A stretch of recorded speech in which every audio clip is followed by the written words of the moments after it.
I'm J.G. Michael, and this is Parallax Views.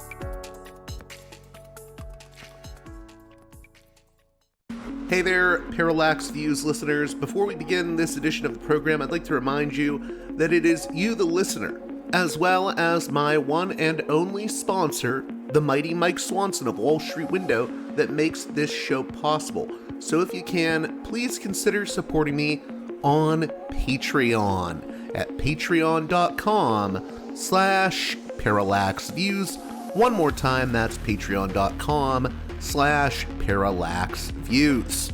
I put out a lot of content. It's all pretty much free, except for the Parallax vlog and maybe a few other things I have in the works.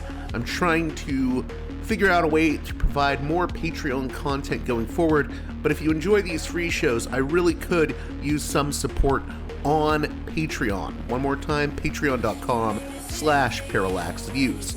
Also, check out my sponsor, Mike Swanson, at wallstreetwindow.com, the best financial and trading newsletter. I've had listeners make a return on investment thanks to Mike's trading tips. And if you subscribe to his newsletter right now, I believe you can still get his ebook for free, The Twofold Formula, the single best trading pattern I've ever used. Mike is a straight shooter, and I highly recommend the Wall Street Window newsletter, wallstreetwindow.com. With that out of the way, on this edition of the program, we have our regular visit from James Dorsey of the Turbulent World Substack. He's a longtime journalist and independent scholar covering the Middle East. And on this edition of the program, we'll be talking with James about the U.S. Iran talks, Netanyahu's visit to Washington, D.C. today. This episode, I should note, was recorded in the wee hours last night, probably around, 3 a.m. So I really wanted to get this out there as soon as possible. And also, I want to note the last thing we talk about, in addition to Netanyahu's visit and the U.S. Iran talks, is the rivalry between Saudi Arabia and the United Arab Emirates. And I think that topic is very, very important right now because it carries a lot of risks for the Middle East and North Africa. So we'll be getting into that pretty in depth in the latter portion of the conversation. Why are these two Gulf states feuding with each other? And what are the risks of that escalating? All that and much more on this edition of Parallax Views. Let's get right to it with James Dorsey. Welcome back to Parallax Views. Friend of the show and regular guest at this point, James Dorsey, an independent scholar and journalist on all issues related to the Middle East. And people should really check out your blog, The Turbulent World with James M. Dorsey. I know my listeners are always happy to hear from you.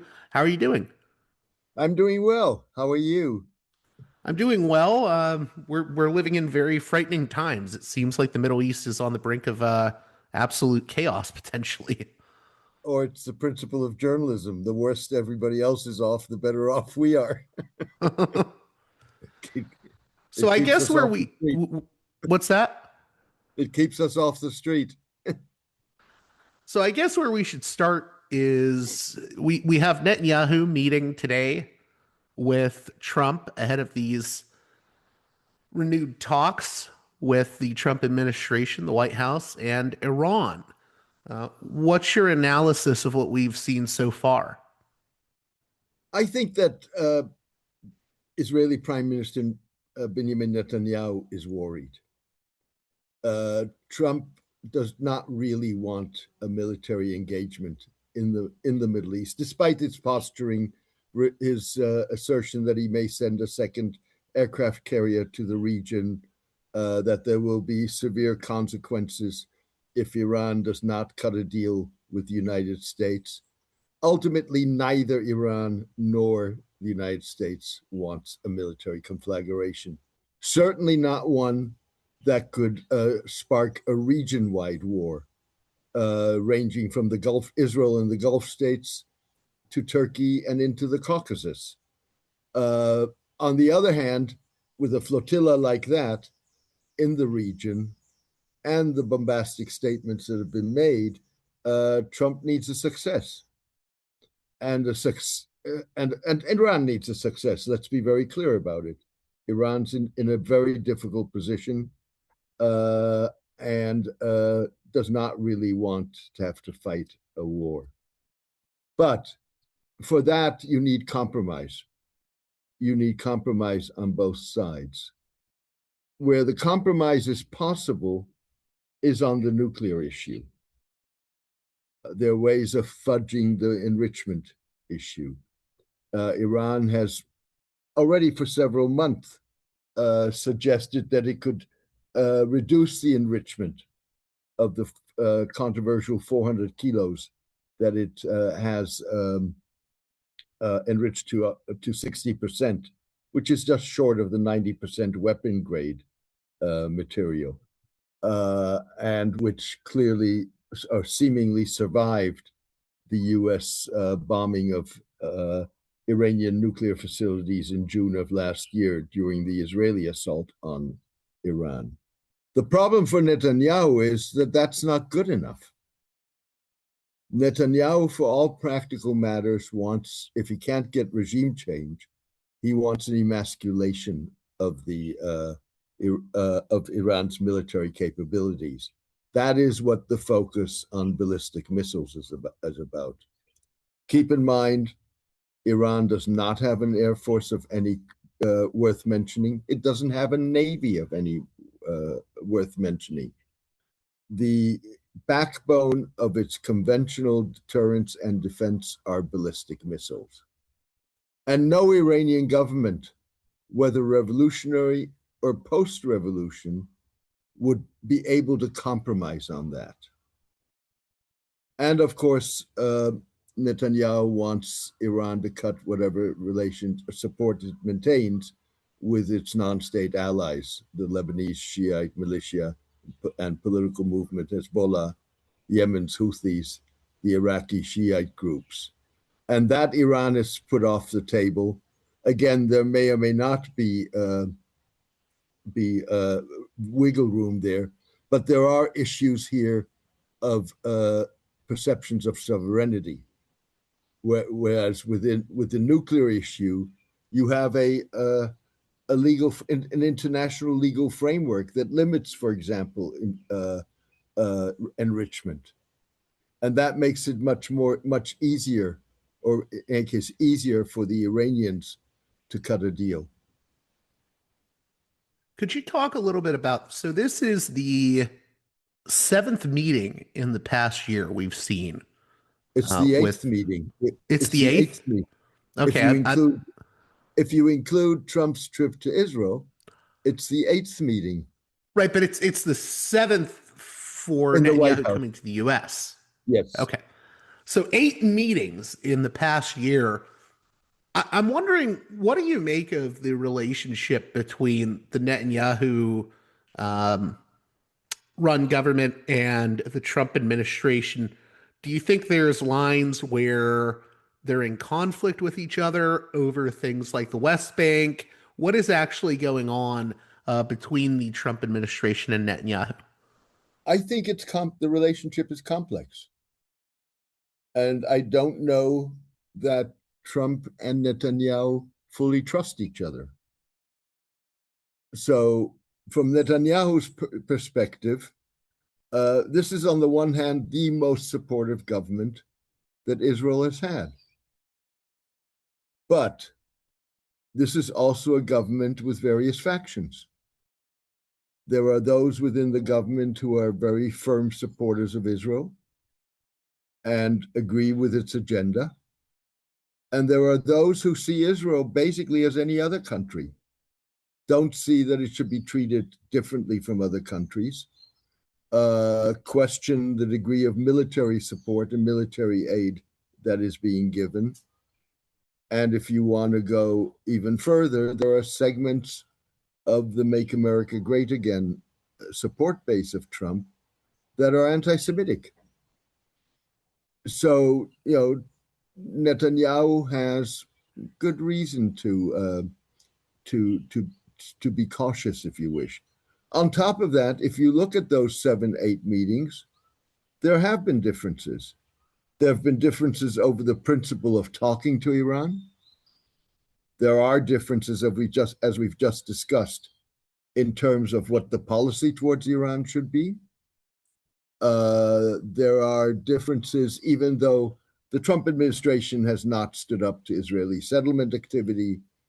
Sure, it's sanctioned a couple of, or maintained sanctions for a couple of the settler vigilantes that were sanctioned by the United States. But on the other hand, Trump has been very clear. There can be no annexation of the West Bank. There have been differences over Turkey. There have been differences over Syria, and the endorsement of the post-Bashar al-Assad government in Syria, of President Ahmed al-Shara. So there are multiple issues on which there is daylight between Israel and the United States. Do you think that even applies with Gaza as well? Well, the answer is yes. With other words, ultimately, Netanyahu wishes to take control of Gaza, or at least parts of Gaza.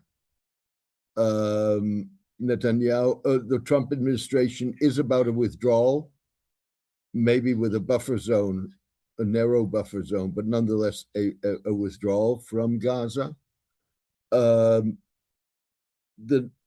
Despite all kinds of statements that Trump has made with regard to Hamas disarming and all hell will break loose if it doesn't, Israel believes that there's only one way to disarm Hamas, and that is a renewed military offensive.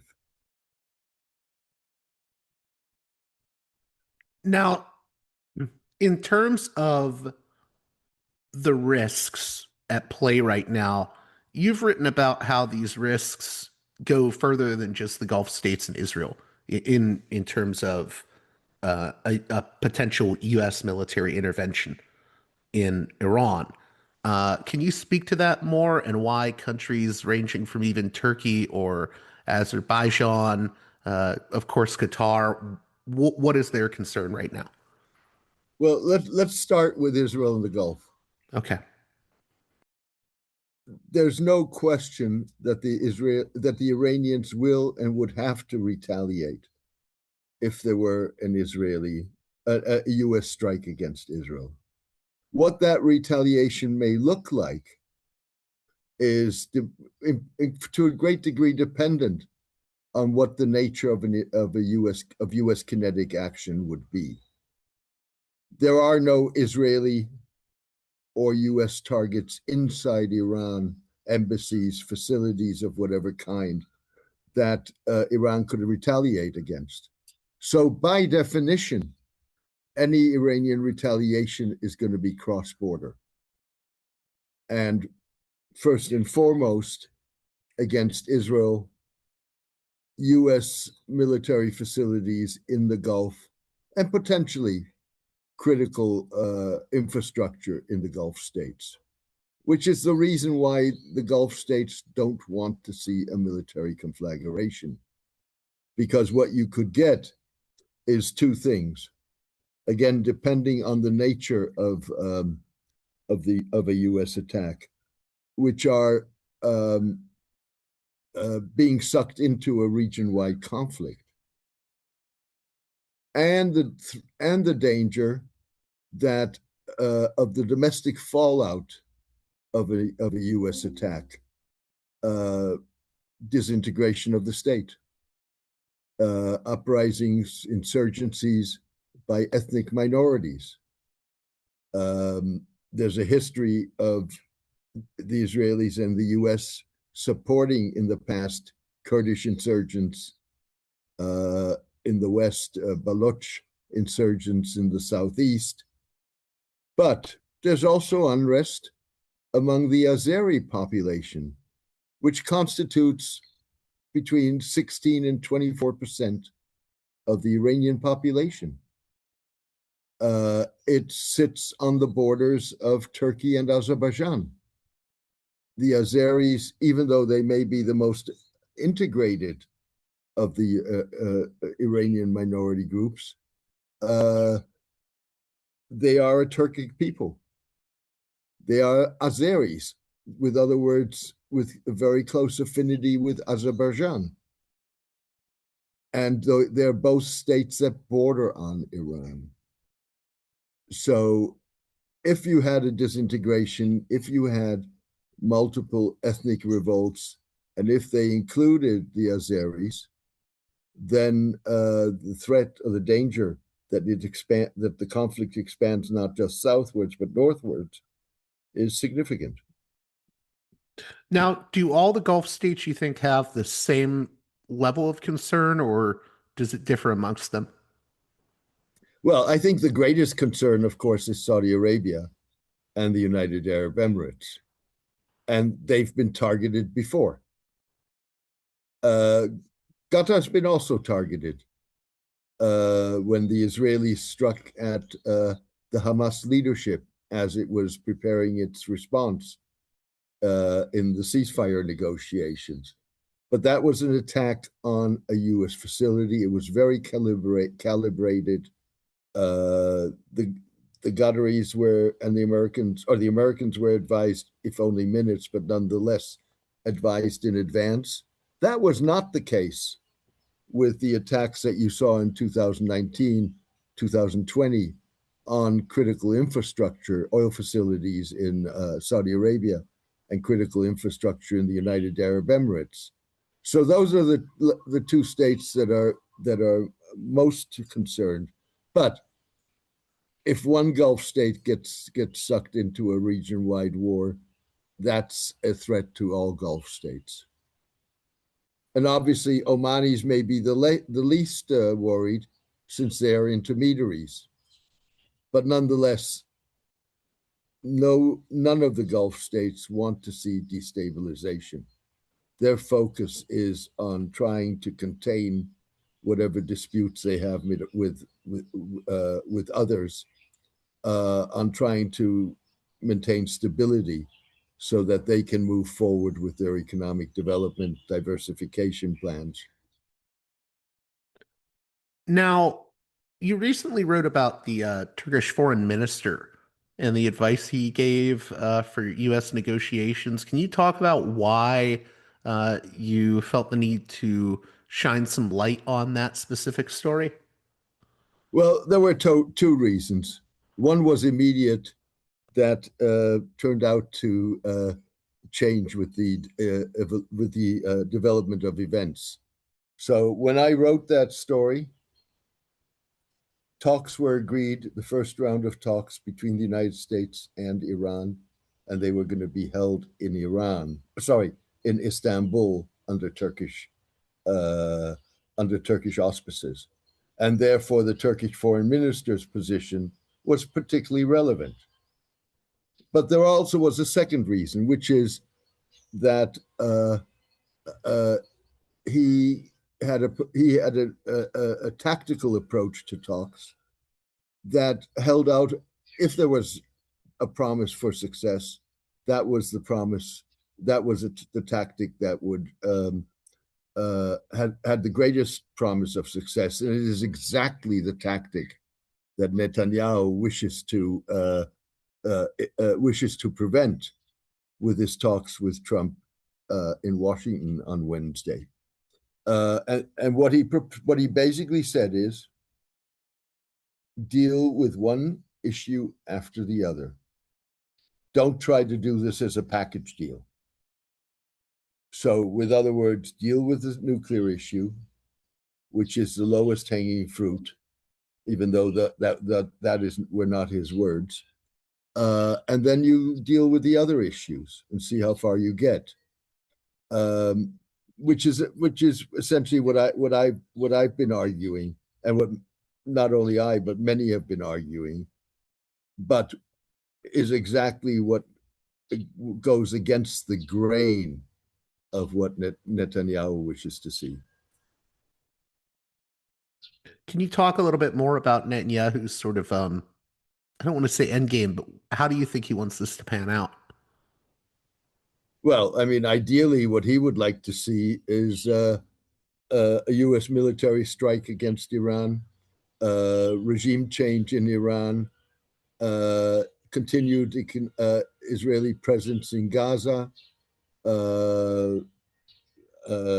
destruction of Hamas, repression of any Palestinian national aspirations, and annexation of the West Bank. That would be Netanyahu's ideal world. Now, it's not going to quite go that way, and therefore he is. And keep in mind, it's election year in Israel, so that's a factor in all of this also. And the polls don't suggest that he would be able to form a cabinet in the post-election period. Mind you, whatever the opposition is and whatever you think of the opposition may find forming a cabinet equally difficult. But nonetheless, so that's one thing. He wants to ensure that Israel retains security control of Gaza, which includes controlling what goes in and out of Gaza and who goes in and out of Gaza. He wants to ensure that whatever is left of the Palestinian national movement or national groups aspiring for Palestinians' aspirations, that they are suppressed, eradicated, and he wants enhanced settlement and control of the West Bank. Now, I'm curious, do you think there's, you mentioned the elections coming up in Israel. Do you think there's a certain level of desperation that Netanyahu has right now? I'm asking this because, and we don't have to get into this. This is kind of left field, but I saw that Netanyahu recently was trying to spin some of the Epstein files that were released, saying, see, he was friends with Ehud Barak, and Ehud Barak is actually working with anti-Zionist leftists to undermine Israeli democracy. It's the deep state. And he's sort of pushing conspiracy theories. And I know he's done that in the past, but is he maybe amping up the rhetoric now because of these elections? Look, Netanyahu wants power for the sake of power. Okay. He also wants power because he has legal problems.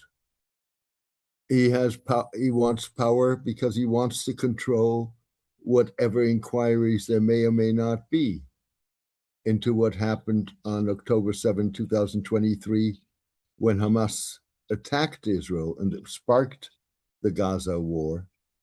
That attack happened on his watch. There now are media reports, with Israeli media reports, that suggest that Netanyahu was aware of Hamas planning 5 years before the attack took place.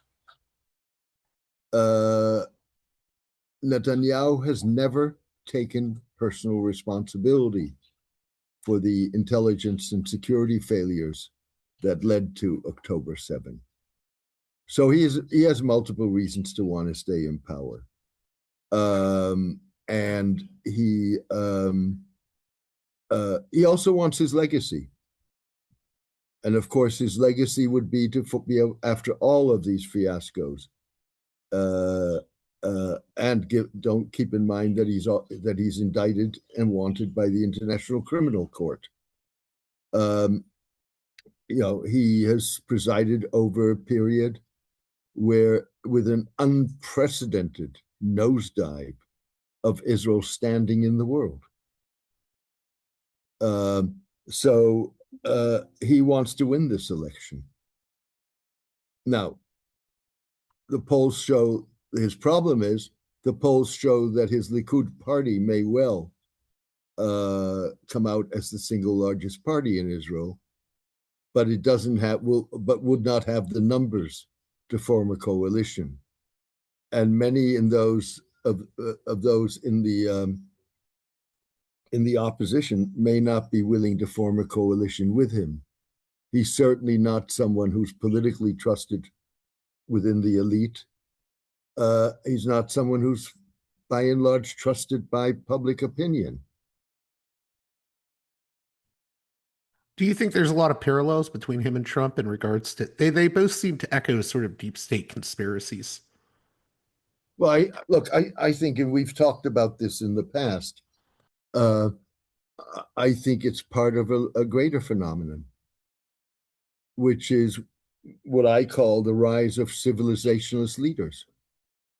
And it's not just it's not just Netanyahu and Trump, and of course there are similarities, but it's also Narendra Modi of India, it's Viktor Orban of Hungary, Vladimir it's Vladimir Putin? Putin of Russia, and to a degree even Xi Jinping of China. Now, obviously China never was a democracy, or certainly not since the late 40s. But overall, these are all people who have no respect for international law, have no respect for national law. And to the degree they do, they try to undermine it and the institutions that uphold it. They're all people who have, in various ways, not unsuccessfully, tried to hollow out the media as an independent institution, the judiciary. So this is, and so you have basically, if you put together those states, United States, Russia, China, Hungary, Israel, India, that's a critical mass of world leaders who think in civilizational terms. With other words, they think either in terms that are racial, which you see with Trump, or they think in terms of civilizational rather than national borders, which is true for Modi, which is true for Orban, which is true for Netanyahu, which is true for Putin. Look at Ukraine. In terms of what comes next with the U.S. Iran talks, you had a poll on your Substack, and I wanted to mention it because your readers are very astute. And you asked, will U.S. Iran talks preempt a war?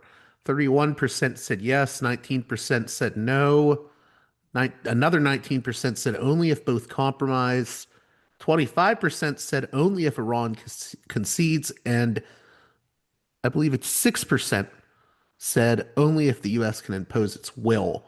Out of those options, where do you think this could be heading? And I know that's speculative.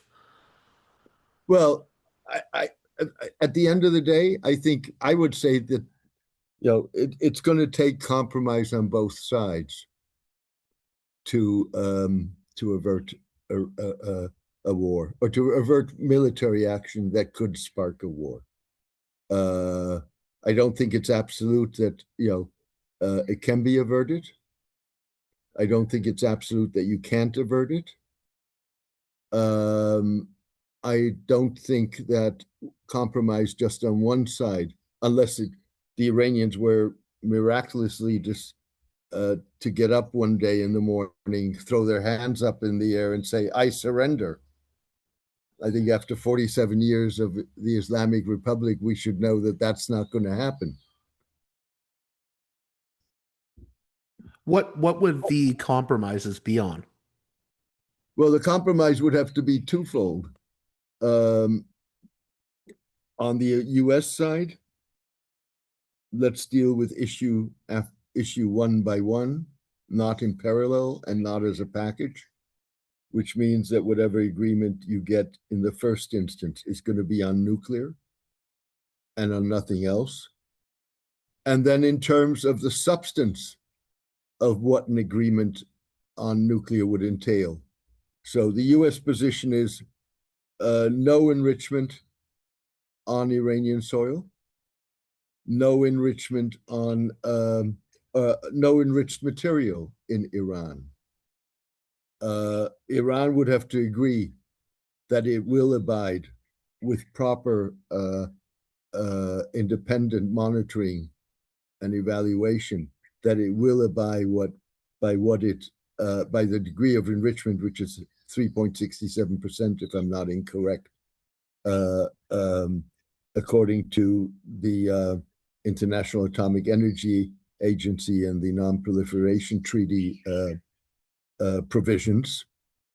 The other compromise would be on the issue of whatever enriched materials Iran currently possesses.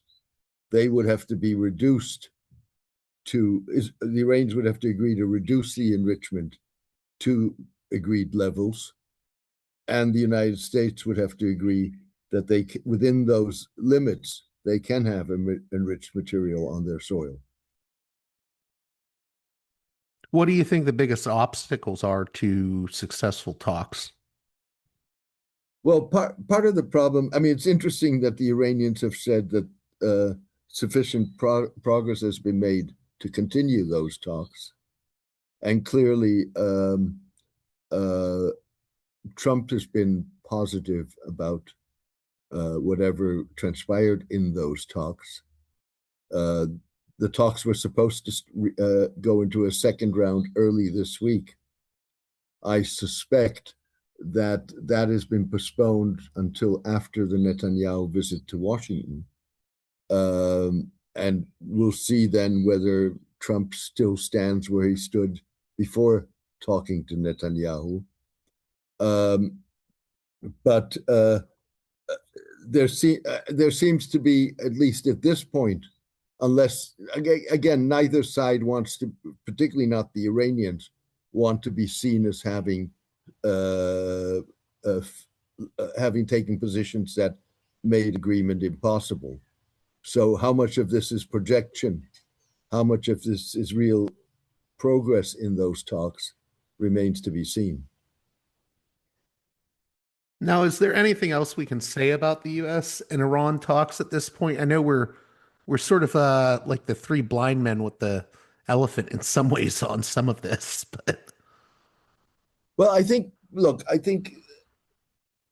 there's the question is this: if the talks break down, what is the military action that the U.S. may take, and what is the purpose of that military action?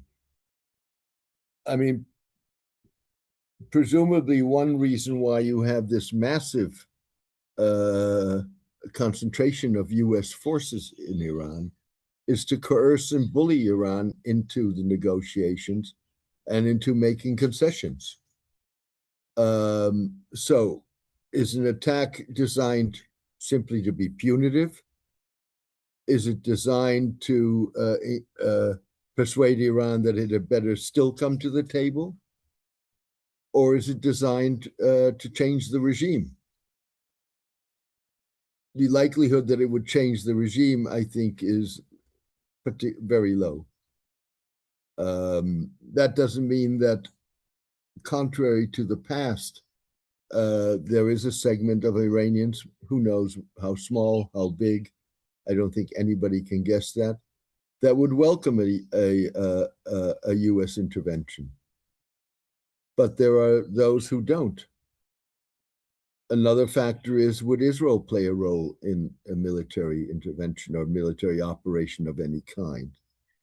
On the other hand, Trump does not want a war, certainly not a prolonged war. He doesn't want a region-wide conflagration, certainly not in an election year. And so what Trump really wants is something that looks good, is dramatic, that he can project as a military victory. And that may not be something that the Iranians will deliver. It sounds like we just have like two bulls butting heads against each other that they both have to look like they've won in a way. Well, let's also be fair in the sense that the Americans and the Iranians have every reason to distrust each other, and they have scores to settle. You go back to the occupation of the U.S. Embassy in Tehran for 444 days. The attacks on Iranian facility on American facilities in the region, whether carried out by Iran itself or by its non-state allies. The Iranians, there's the failed Carter attempt to free the U.S. hostages. There's the don't keep in mind that certainly in the United States and in many places, Iran is one of those countries that's a buzzword. You have an emotion and a response to Iran, whether you've ever dealt with an Iranian, whether you've ever been to Iran, whether it in any way has a connection to your life, you have a perception of Iran. And largely in the West, certainly that's of an evil state, essentially, of religious fanatics, country being irrational, unpredictable. So you have this is not a conversation when Iranians and Americans officials get together. I was going to say that the flip side of that, though, is I think couldn't the Islamic Republic see the U.S. as irrational based on, I mean, Trump just literally pulled out of the JCPOA. Absolutely. No. I mean, look, what I said is applicable to both sides. I mean, both sides have legitimate grievances. And sure, I mean, in Iran's mind, Trump is unpredictable. Fact of the matter is, no matter how you want to spin this, the Iranians abided by the 2015 international agreement that curbed their nuclear program. Trump, like Netanyahu, basically from the beginning insisted that this was the worst agreement ever concluded. And within 2 years of being in office in his first term, he unilaterally walked away from it and started his maximalist pressure campaign with even harsher sanctions than there were before. So sure, I mean, both sides have reasons. But what it means is that you're entering a negotiating room with your defenses up and your perceptions there, and bridging that is a very difficult process. It's not helped by the kind of language that the Iranians employ, or for that matter, that the kind of language that the Trump administration employs. It sounds like diplomacy is very difficult given all of this history. It's certainly not easy. I asked this of James Galvin recently, and I don't think I got your thoughts on it, but why do you think the Obama era JCPOA ended up falling apart? Was it just a matter of the personality of Trump walking away from it, or do you think there were other issues at play? I think it was first and foremost Donald Trump. He had basically promised to abrogate that or to withdraw the United States from that agreement. He had, repeatedly denounced the agreement. And he was determined to do that no matter what. And that's what he did. And it fits, of course, a greater pattern of withdrawing the United States from all kinds of agreements, the Paris Accords on environment, for example, as well as from multilateral institutions, because they don't fit his worldview. I also wanted to ask you, and I want to talk about Saudi Arabia and the UAE. I was very interested in talking about that, and maybe this is the segue point. How would you compare Trump 1.0 and Trump 2.0 when it comes to the policies in the Middle East? Um, because it seems like everything from Trump 1.0 sort of has fallen apart. Well, I'm not sure that's true. Okay. Uh, First of all, the agreements, the recognition of Israel by various Arab states, United Arab Emirates, Bahrain, and Morocco, that's in place. If anything, that goes partly to the issues with Saudi Arabia. If anything, the UAE today is Israel's best friend in the Arab world by far. Um, so, and you had much stronger relationships, uh, or stronger in difference in various senses between the United States and the Gulf states in the first term, in Trump's first term, even though Trump wavered at the beginning of the Saudi-UAE diplomatic and economic boycott of Qatar, wavered in terms of uh, taking a nonpartisan stand in that conflict. But nonetheless, that was the beginning of a somewhat different relationship, and you've seen that significantly strengthened in the second Trump term. You've seen that in terms of the arms sales. You've seen that in terms of cooperation on technology, particularly artificial intelligence, data centers, raw critical minerals, and a far greater investment, at least on paper, phenomenal degree of pledged investment in the United States that goes along with essentially countries like Saudi Arabia and the UAE making clear that the United States was not just their preferred and only option in terms of military and defense cooperation, but it was their preferred preferred partner in terms of technology, particularly artificial intelligence, and that would involve curtailing their relations on those issues with China. Whether or not the Saudis and the UAE are going through backdoors to maintain relations, AI relations with China is a different story. But as a matter of principle, you've had public statements on that. So I think it would be, whether you like those successes or don't, they are successes. So you think there has been more successes than failures from between Trump 1 and Trump 2? With regard to the Gulf states, for sure. Okay. Now you can argue on a much broader level, which goes beyond the Middle East, that if you look at the last year of international diplomacy today is a spider web with Donald Trump at the center.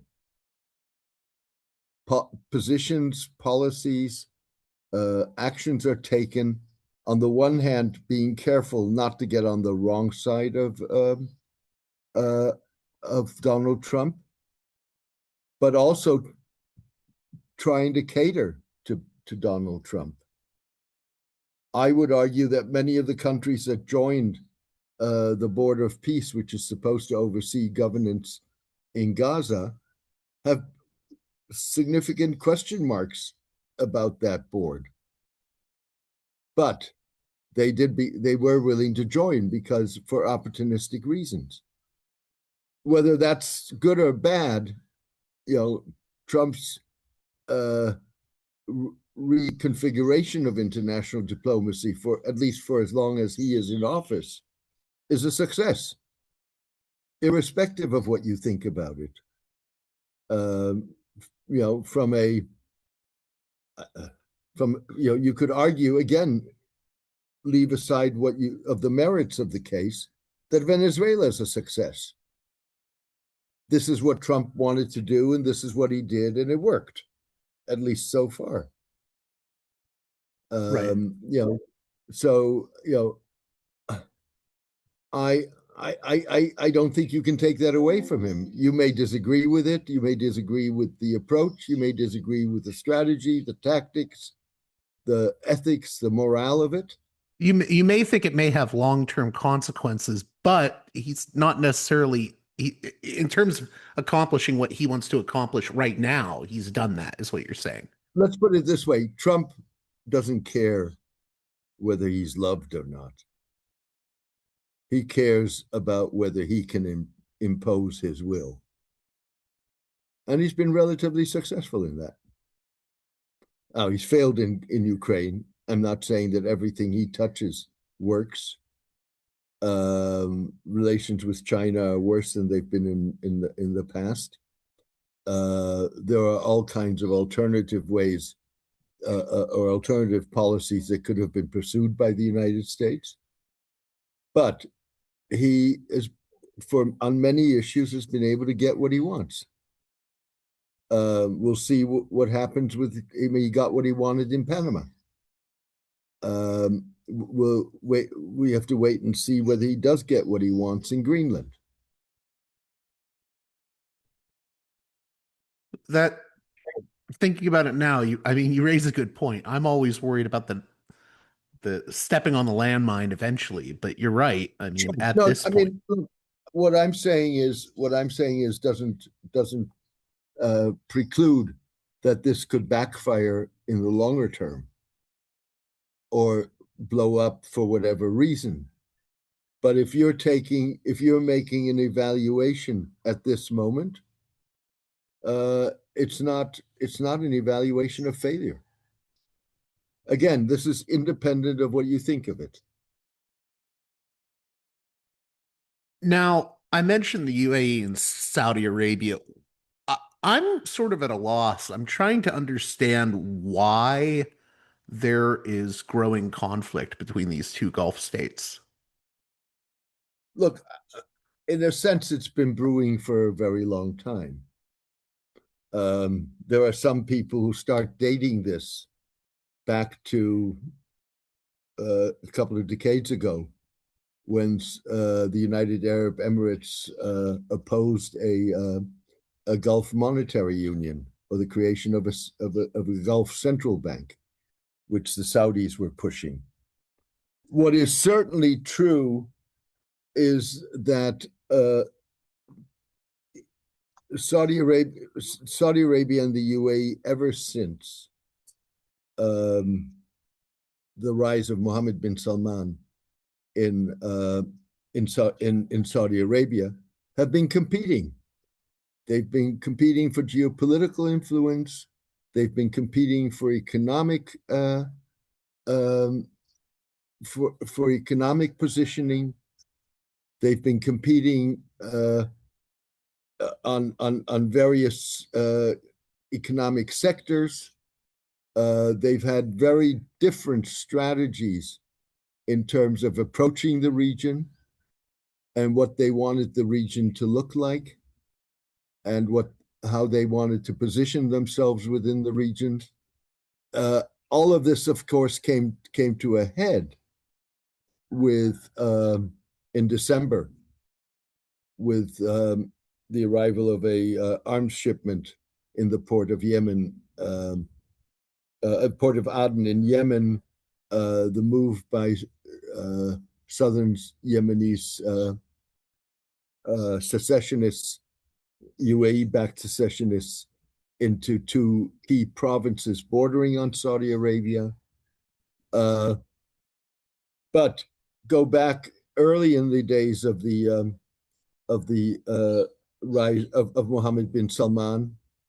He was basically trying to decap the UAE as the regional hub for major companies, demanding that if you wanted to do business in Saudi Arabia with the government, you needed to relocate your headquarters to Saudi Arabia, which was a direct assault on the UAE's economic positioning, tariffs that he imposed on goods coming out of Emirati free trade zones, and the Emirates have umpteen free trade zones, Saudi Arabia being the largest market in the region. And of course, then the fact that the Saudis, their concern is first and foremost stability in the region. And they work with internationally recognized governments. They don't want to see all kinds of disputes, whether Sudan, Somalia, breakaway republics, this, that, and the other. The Emiratis are exactly the difference. They see opportunity in support for secessionist and rebel groups and support for breakaway territories, which, theoretically can create a stability of its own, but it's a very different kind of stability than the Saudis envisioned. On top of that, you have attitudes, somewhat differing attitudes towards the Muslim Brotherhood and political Islam. For Mohammed bin Zayed, the ruler of the Emirates, it's an obsession. It's like a red cloth on a bull. Mohammed bin Salman has broken with the past relationships that the kingdom had with the Brotherhood, but nonetheless, when need be, is willing to work with them, or in any case, to take a less aggressive attitude. You have the issue of Israel. It's not that the Saudis don't want to establish diplomatic relations with Israel. It's that they're not going to do that at any price. And that's all the more the case with the Gaza war, the Israeli attacks on Syria and Lebanon, on Iran, which makes Israel as a security partner more complex. And of course, everything that we've seen, particularly in Gaza, has had an impact on public opinion and what public opinion will and will not accept. You mentioned the support of secessionist movements and militias, and basically, I've seen the word proxies used. Why is the UAE doing that, for someone that's out of the loop on this? Well, because it basically allows it to take control of major ports in the region that are crucial. It facilitated Israel's recognition of Somaliland, Israel being the first country in 34 years to have recognized that breakaway territory, which has a very strategic port, the Berbera port, and supposedly will allow Israel to ess a military facility in Somaliland. Somaliland, like Yemen, borders key international waterways. These are very strategic positionings. And for the longest period of time, in some ways, maybe the UAE overstepped by allowing or by facilitating Israel's recognition of the of Somaliland, which was basically the straw that broke the camel's back. Up until that moment, the UAE had a relationship with the breakaway republic, but also had all kinds of agreements on defense, on economic cooperation, and so on, with Somalia itself. Those accords have been cancelled. The UAE has basically been kicked out of Somalia and is left with Somaliland.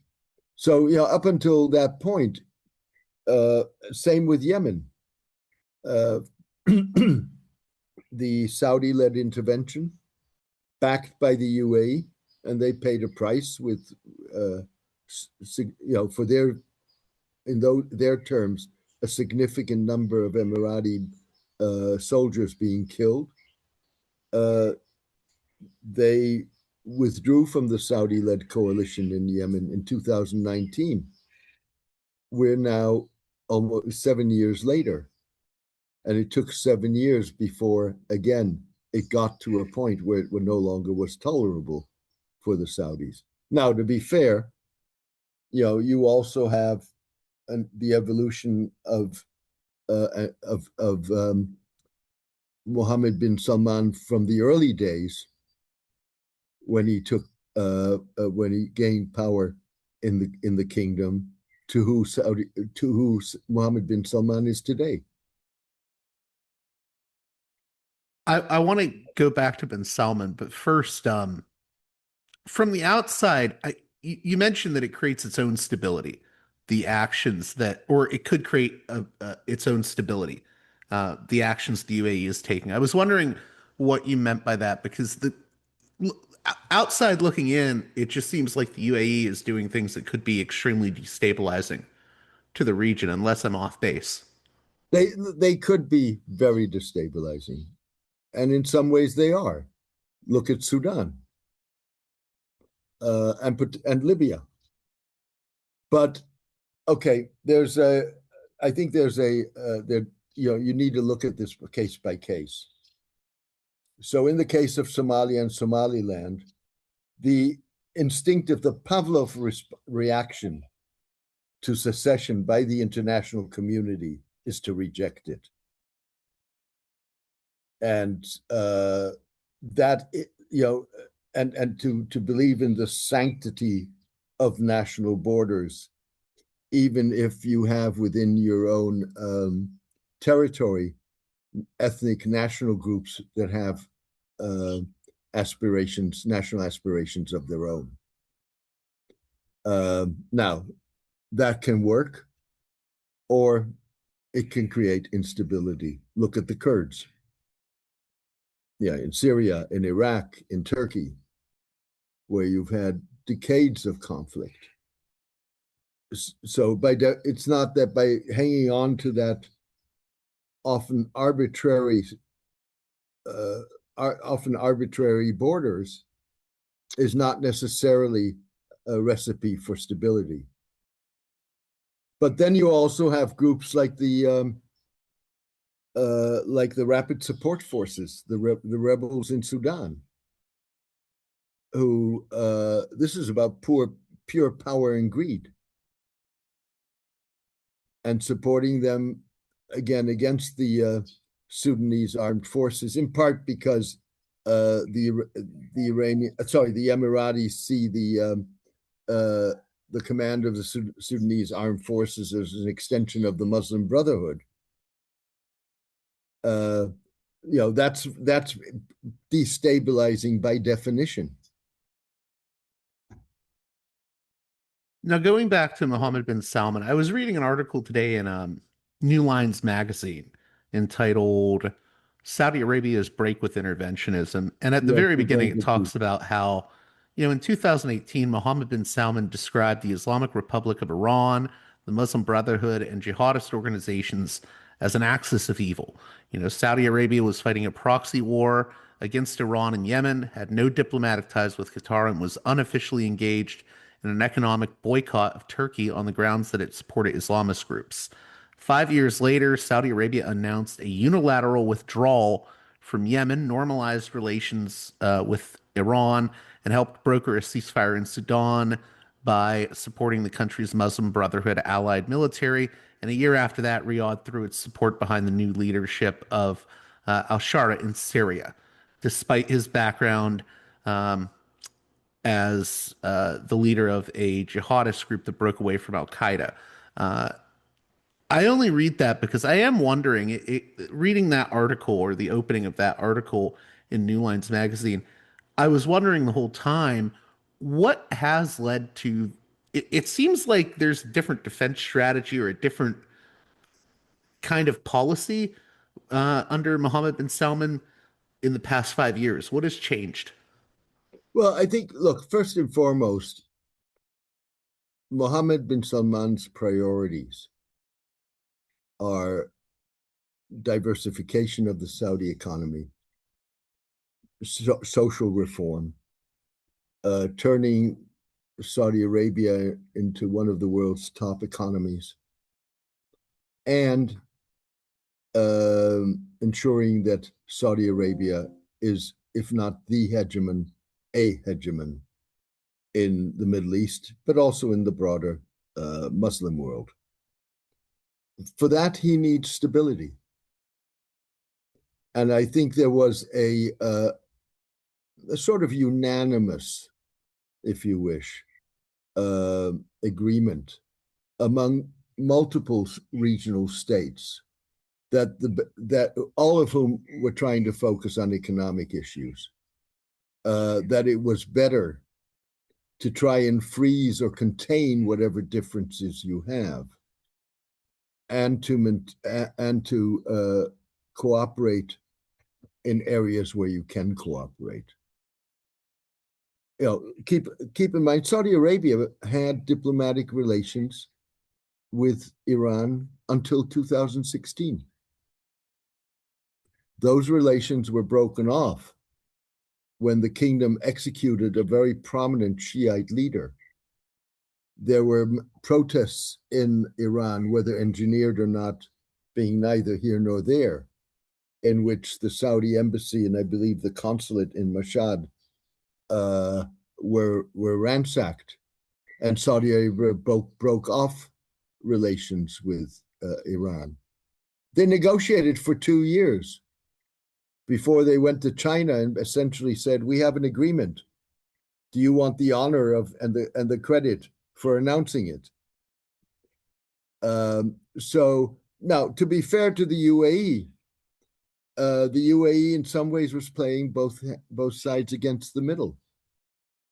It has very strong economic relations with Iran. Dubai is crucial for Iran as an outpost, and the Iranians were the ones who were pioneering, in a sense, that approach of containing conflicts, and trying to create stability. They pioneered it with Iran. They pioneered it with Syria. Now, you mentioned Or at earlier. least let me sorry. Okay. Let me just qualify what I said about pioneering it with Syria. They pioneered it with the Bashar al-Assad regime. So, with other words, prior to the fall of Bashar al-Assad, they've been more standoffish towards Ahmed al-Shara, the new president of Syria, because of his jihadist background. You mentioned earlier I forget if you said it was Israel or the UAE, but they're sort of like best friends in a way. How did that come to be, and why is that? Well, it's been de facto for quite a while, and the in many ways precedes the establishment of diplomatic relations in 2020. The Emiratis are very interested in Israeli technology. They're interested in the military industrial complex. They're interested in, and this was, much starker prior to the Gaza war, but nonetheless, Israeli influence in Washington. There were, the their strategies, their regional strategies, are aligned, even if they are for different reasons. So we've talked about why the Emirates, the UAE, is willing to work with secessionist groups, with rebellions, and essentially, by extension, a weakening of states. That's certainly Israeli policy. It's always been, in many ways, Israeli policy, but it's certainly Israeli policy since October 7, 2023, the Hamas attack on Israel.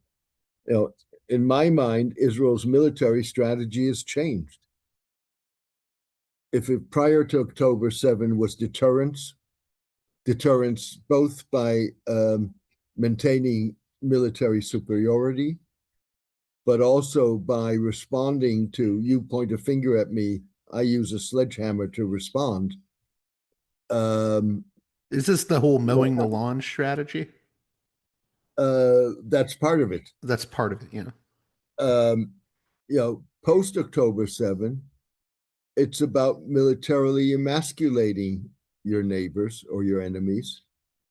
It's about creating buffer zones, not on your side of the border, but on their side of the border.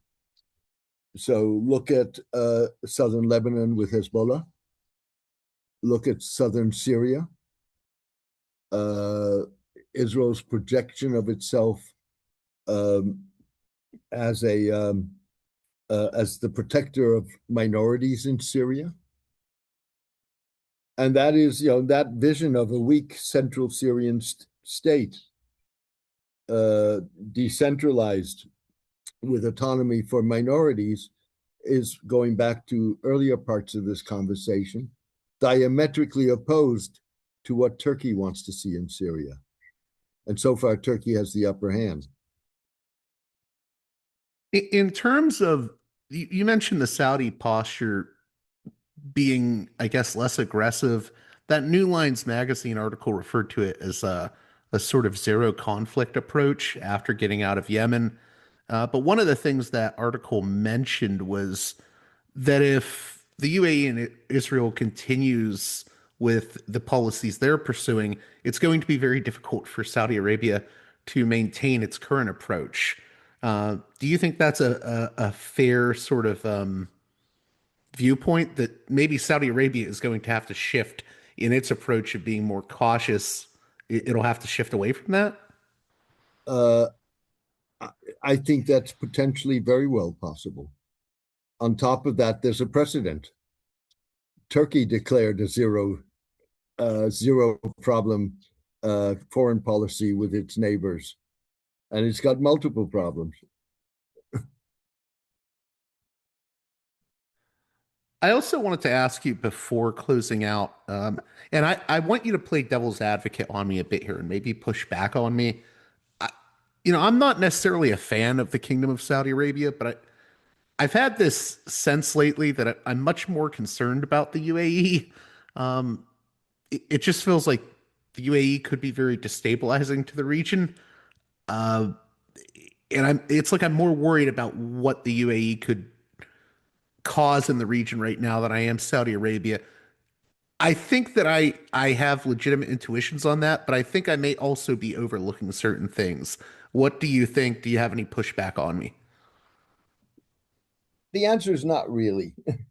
Look, the Saudis are problematic in their own right. There's no question about it. But as a matter of principle, they're a status quo regime at this point. You can argue that that's problematic too. I mean, status quo has meant over the decades, certainly in terms of U.S. policy, of opting for stability rather than for democratic change. And if stability involved autocratic regimes that abuse human rights for the longest period of time didn't allow women to drive, for example, then that was fine. That was the price you had to pay for stability. But having said all of that, Saudi Arabia at this point is not a disruptive force. The UAE is. And not only that, its influence in being disruptive or dangerous, even if I would argue, goes far beyond the region. Look at its operations aimed at or targeting anything and everything it defined as political Islam, whether or not that encouraged Islamophobia in Europe, for example. Again, that's what the UAE was going to do. So I don't necessarily disagree with you. Is there anything in particular that you think? That's not to say that that I also would support the aspirations of ethnic groups, whether that's autonomy in Syria for Kurds or Palestinian statehood. You mentioned that word dangerous. What is the biggest danger with regards to the UAE's sort of disruptive approach? Well, it's basically, I mean, look at Sudan. You have a civil war which is basically a war about power, about economic control. You have the UAE supporting one of the two sides in that conflict and benefiting economically from it. All the gold that's being processed out of rebel-controlled areas and going to Dubai. I mean, there's a little bit. I mean, this is an off-the-top comparison in my mind. I haven't thought it through, but in some ways, it's the same operandus vivendi that the Wagner Group had in Africa. It's interesting that you didn't have as much pushback for me, because the biggest criticism I've been getting when I mention this stuff is, well, look at how forces that Saudi Arabia has supported in Sudan have also engaged in atrocities. So how would you respond to that? I don't think they're wrong. No one is wrong to say that. I think that's true. No, Yeah. it's absolutely correct. And you can argue, how long do you support internationally recognized governments who in legal terms are the legitimate authority, but have lost all reason to be granted credibility and legitimacy? I mean, there's a fair question there. Nonetheless, I mean, the Saudis are much more, in that sense, acting within a framework of the rule of law than the UAE is. Is there anything I missed in this conversation that you think we should bring up here at the end? What are your biggest what are the choke points right now that you think people should be focusing on? Well, I think that one of the things that is going to play would not have played 48 hours ago, but will play in the talks between Netanyahu and Trump, as well as in the Board of Peace meeting that's scheduled to be held in Washington next week, is the most recent decisions taken by the Israeli Security Cabinet, which significantly enhance Israeli powers in the West Bank, significantly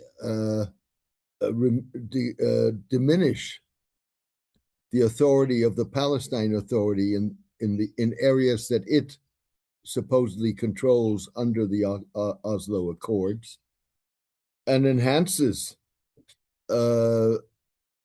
Israel's ability to seize Palestinian lands, whether with or without compensation.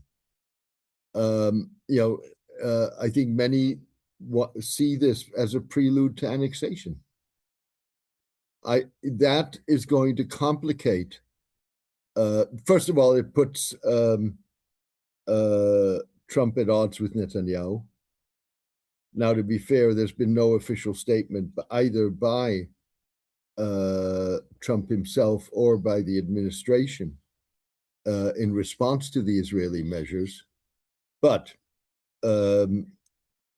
Trump has in the past been unequivocal that he will not tolerate annexation of the West Bank, even though he tolerates settlement activity.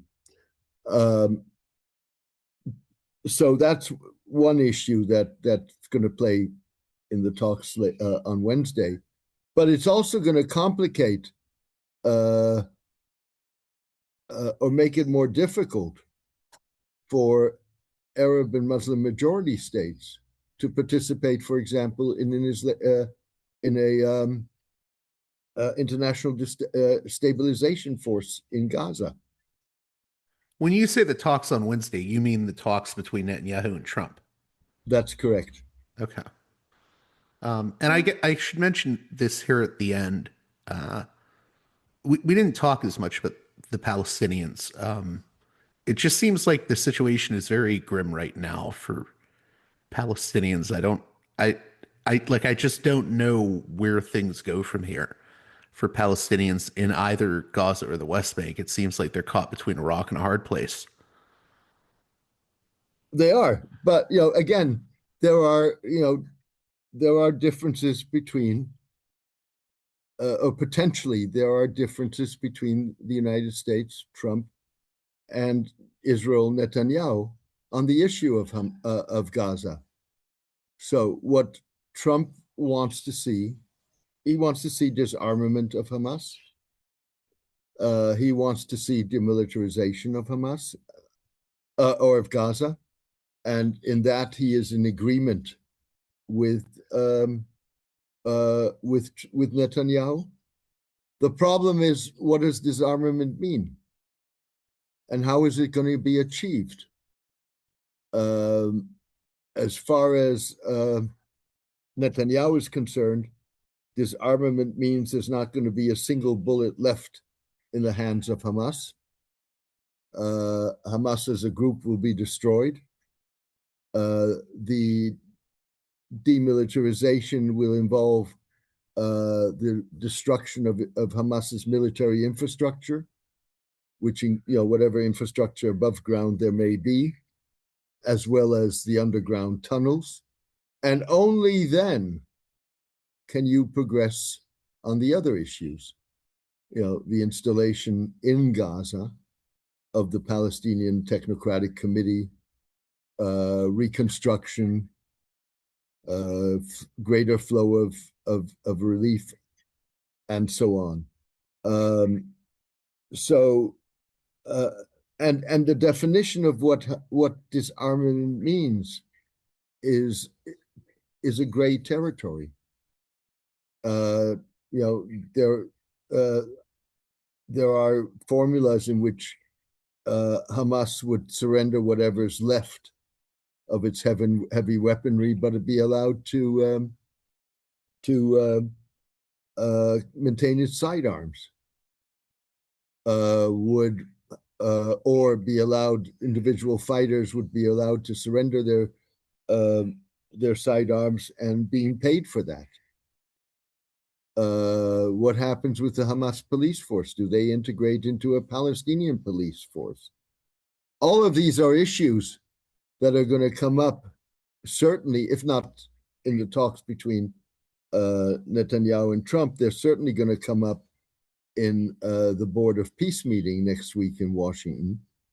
And the most recent measures taken by the Israeli Security Cabinet with regard to the West Bank are going to set the bar higher for many to participate in that force, because they don't want to be seen as the enforcers of Israeli policy.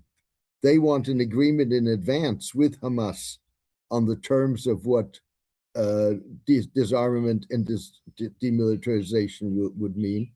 And they also don't want to be seen as fig leaves for Israeli policy. So, with other words, if the trend and the moves are towards annexation rather than towards the resolution of the Israeli-Palestinian conflict that would involve the creation of some form of a Palestinian state, without that, it's going to be much more difficult against that background. I also, just real briefly here, I should have asked this earlier. With regards to the UAE and Saudi Arabia rivalry, and I hope this is not a dumb question, because I worry that I'm sometimes off base. Dumb questions are usually the best ones. Where does Qatar fall in all of this? Are they going to take a side, or do they sit out of this? Like, are they affected by this, I guess, is what I'm asking. Well, they're certainly affected by it, as everybody in the Gulf is. They're going to play it very cautiously.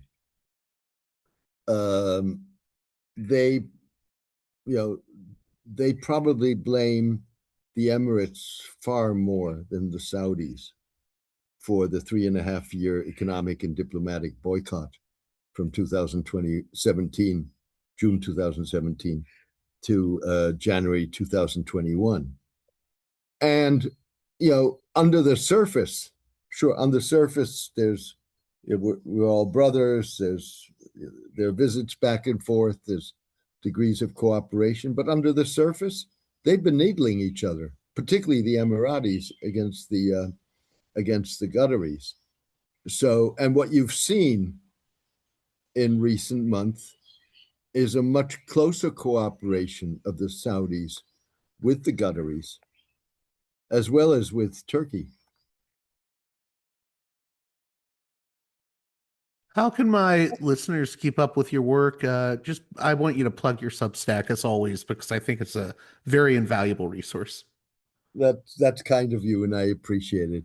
You can subscribe by going to jamesmdorsey.substack.com. I welcome all subscribers.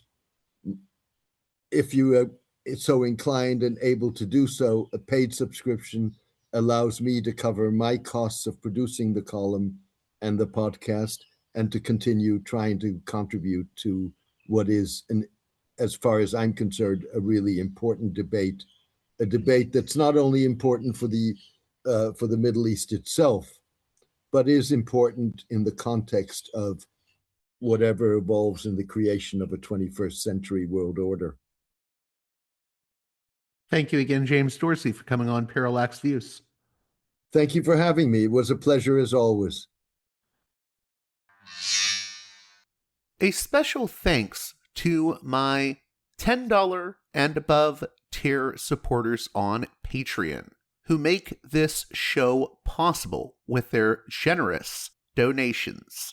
Producers' credits shout out to those supporters: Aaron, Jeremy, Matt, Big Bob's Beepers, James, Enoch, David, Sadad, Tristan, Bob, Eva, Miriam, West Bank Robbery Pod, B. Lund, Transnatural Perspectives Podcast, Dan, Nick, Elliot, Fabian, Tom, Arlen, Bo, Spartacus, James, G, Jamie, Will, JC, WV, Sutra, Orc, Catherine, Darko, Nathan, Holland, Dan, Mark, Chase, Olm, Gary, Emilia, Nick, Brace, Michael, and Brian. Please join those listeners in supporting me at the $10 and above tier of my Patreon page, patreon.com/parallaxviews, if you'd like your very own producer's credit on each and every edition of the program. Until next time, you've been listening to Parallax Views with Parallax Views to Parallax Views with Parallax Views. The way out is not simply to say don't do it, just to prohibit. It's nothing else. It's If we don't do it, others will be doing it like crazy. So, we have to confront the problem. But no, basically, I know of the great anxieties, problems, new forms of control, but it's also new forms of freedom. This is why I always emphasize that internet and all this new digital stuff, it's a very ambiguous phenomenon, but it's the field of struggle. New forms of enslavement, but at the same time, new incredible forms of freedom. We have to accept the fight with no nostalgia for old, allegedly more authentic communities or whatever. I'm not afraid. I'm not afraid. I'm not afraid. I'm not afraid.